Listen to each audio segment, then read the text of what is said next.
საქართველოს პარლამენტის დროებითი საგამოძიებო კომისია ბოლო რამდენიმე კვირა ატარებს გამოძიებას იმ თემებზე, რომლებიც 13 წლის წინ თავად შემოდეს თაროებზე. საქართველოს პარლამენტის დროებითი საგამოძიებო კომისია იწვევს იმ ადამიანებს, რომლებიც აწამეს ნაციონალური მოძრაობის რეჟიმის დროს და ალაპარაკებენ იმ საშინელ დეტალებზე, რომლებიც 9 წლიანი რეჟიმის დროს გამოიარეს.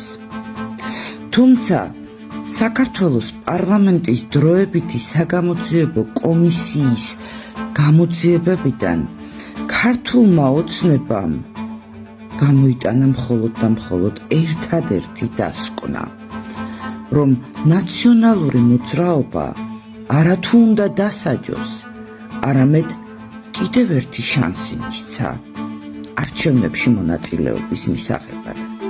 არათუ აკრძალა, არამედ გააძლიერა. ესეც თქვენი ქართული ოცნება გაკონსერვატორდა ძმაო. ესეც თქვენი მშვიდობას მივეცით ხმა. ეს ის დაპირებაა 2024 წლის 26 ოქტომბრისთვის წინა საარჩევნო დრო შეკვირდათ ქართული ოცნება არჩევნებიდან 3 დღეში დავსჯით ნაციონალურ მოძრაობას.